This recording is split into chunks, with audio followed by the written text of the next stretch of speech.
Salam əziz həmvətənlərim. Təəssüflə qeyd eləməliyəm ki, bilirsiniz bu yaxınlarda hicabla bağlı bizim bir çıxışımız olmuşdu. Məktəblərdə hicab problemi ilə bağlı və Sumqayıt şəhərində yaradılan əngəllərlə bağlı. Düzdür, indi sonradan bizə məlumat gəldi ki, bəzi məktəblərdə artıq bu məsələ aradan qaldırılıb, amma çox təəssüflə qeyd eləməliyəm ki, mənim o hicabla bağlı Respublika Prokurorluğuna aidiyyatı qurumlara müraciətimin müraciət çıxışımın altında bir çox şərhlərdə və bizim şəxsimizə göndərilən məktublarda məlum oldu ki, bu hicab problemi tək Sumqayıt şəhərində deyil, Bakıda, İmişlidə, Gəncədə, Cəlilabadda və müxtəlif yerlərdə çox çirkin formada yayılmaqda davam edir. Yəni burada əvvəla onu da qeyd edeyim ki, heç bir qanundan söhbət getmir. Hicabı qadağan edə biləcək Azərbaycan Respublikasının heç bir qanunu, qaydası yoxdur. Hətta Konstitusiyanın, Azərbaycan Respublikasının Konstitusiyasından bu dini vicdan azadlığı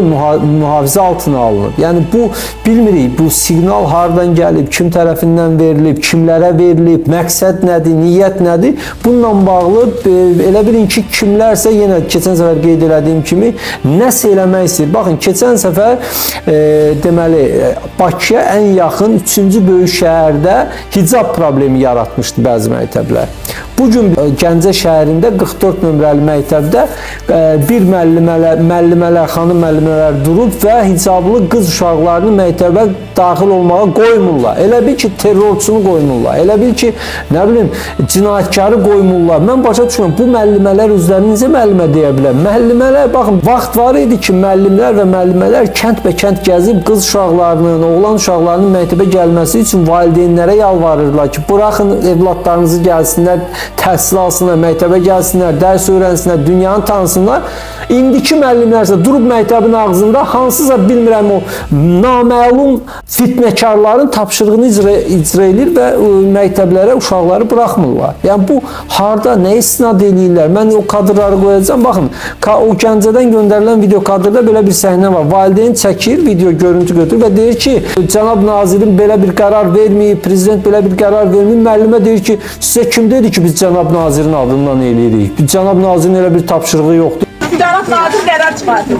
İndi o hamısının cavabı verəcək. Cənab nazir qərar çıxardıq sözü deməm. Nazir qərar çıxardıq sözü deməm. Deyirsiniz, deyirsiniz. Yoxsa mən həmin müəlliməyə və Gəncə şəhər 44 saylı məktəbin direktorundan, müdüründən Gülşən Məmmədəliyevadan soruşuram. Sənə o tapşırığı kim verib? Sənin nazirin Emin Əmirullayevdir. Sənə o tapşırığı verməyibsə, kim verib sənə o tapşırığı? İrəvandan mı veriblər? Yerusəlimdən mi veriblər? Vaşinqtondan mı veriblər? Parijdən mi veriblər? Hardan veriblər sən o tapşırığı? Bizdə belə, bəlkə Moskvadan veriblər, Qerovdan veriblər. Maraqlıdır, baxın, mən indi adlarını çəkəcəm. Gəncə şəhəri 44 saylı məktəb. Gəncə bilirsiniz, dini baxımdan hər zaman dinə bağlı olan və dindar şəhərlərdən biri olub. Eyni zamanda Cəlilabad, baxın, Cənub bölgəsi, 7 saylı məktəb. Səidə Şükürova məktəbinin müdürəsi. Onlardan soruşam, zaten bu Səidə Şükürova haqqında səfərlərimizə mediada da uşaqlara işgəncə vermək, onları döymək faktında məsələlər də var mediada. Bilmirəm, indi bunu necə hələ də məktəb müdürü qalır. Baxın, Cənub bölgəsi, Azərbaycanın ən dindar bölgələrindən biri. Sumqayıt.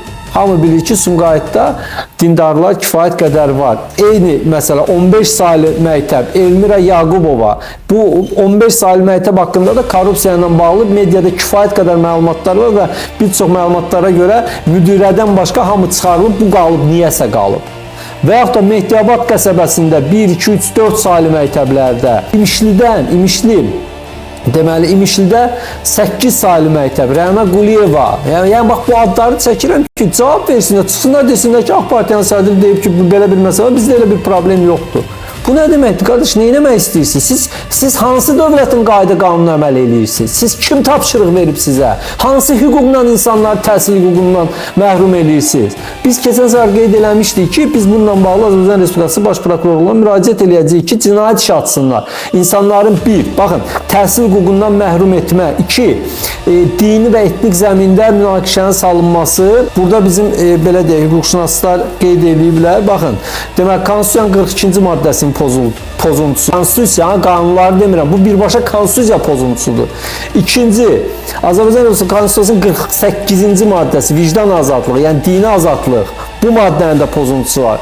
Üçüncü, Azərbaycan Respublikası Konstitusiyasının 47-ci maddəsi fikir və söz azadlığı bu maddə də pozulub. Yəni bunların hamısından bağlı biz artıq baxın rəsmi şəkildə Azərbaycan Respublikası Baş Prokurorluğuna görürsüz möhürlü və imzalı müraciət eləmişik və Kamran Əliyevdən də buradan həm yazılı şəkildə biz göndərmişik məktubu, göndərəcəyik bu məktubu. Eyni zamanda da buradan müraciət edirəm ki, aidiyyatı qurumlar araşdırsın, desinlər ki, siz səhv bilirsiniz. Hörmətli Tural bəy, hörmətli AK Partiya, hörmətli Azərbaycan xalqı, siz heç nə bilmirsiniz, səhv bilirsiniz. Bizdə hicab qadağadır.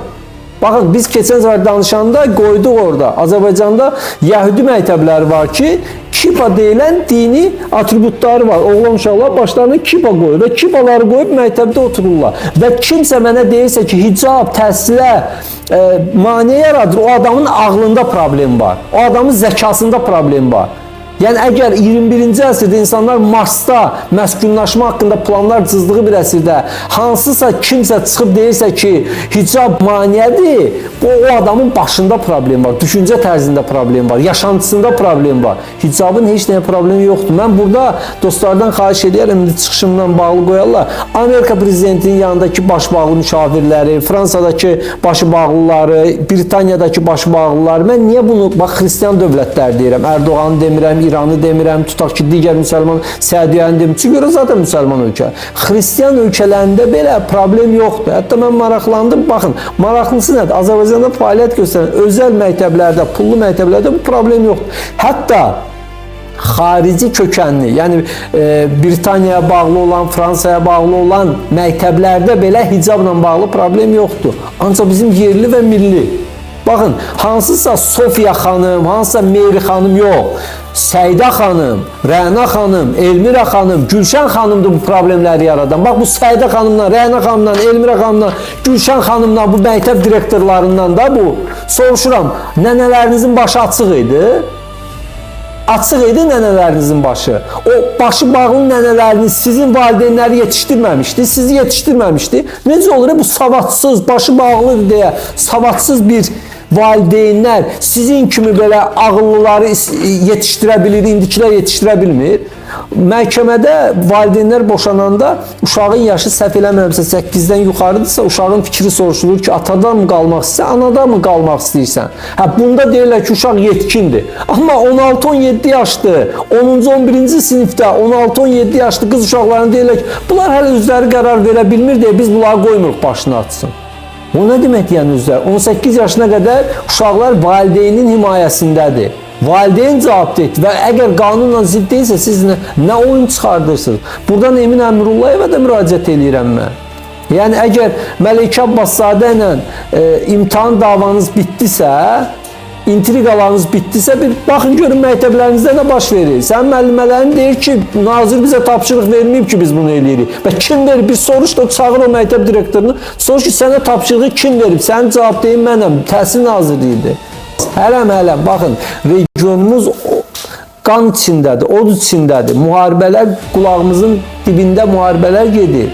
Və siz indiki məqamda Gəncədə xatırlayırsınız zamanında dini zəmində baş verən hadisələr, provokasiyalar Bakıda filanda digər yerlərdə kimlərsə ola bilsin ki, yatmış divləri oyandırmaq istəyir. Mən buradan bir daha həmin o məktəblərə və ümumiyyətlə Azərbaycan Respublikasında fəaliyyət göstərən neçə min məktəb var. Hamısına müraciət edirəm ki, sizin işiniz insanların saçınla, başınla, geyiminlə deyil, təhsilinlədir. Başını örtüb, açıb özü bilər.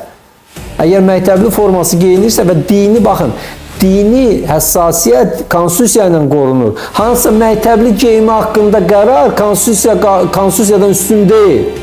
Yəni, başını örtəcək, məktəbə uyğun, dininə uyğun da geyimini geyinəcək. O nə deməkdir? Yox, məktəb geyim rejimində yoxdur. Məktəb geyim rejimində var, müəllimlər qızıl taxırlar gəlirlər, mini geyinib gəlirlər.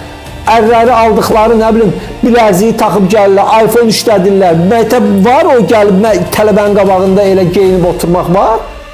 Yəni, bəstirin, oyun çıxartmayın. Biz bu dəqiqə oturub dünya balistik raketlər istehsal edir, dünya robotlar istehsal edir, dünya, yəni 5-ci, 6-cı nəsil təyyarələr istehsal edir. Biz hələ bizi kimlərsə daş dövrünə qaytarmaq, hicablı olsun, olmasın. Eyni zamanda dini qurumlarla iş üzrə Dövlət Komitəsi, Ramil müəllimə müraciət edirəm. Ramil müəllim, bir bax gör nə var, nə yox. Hamısı çəkilib qırağa.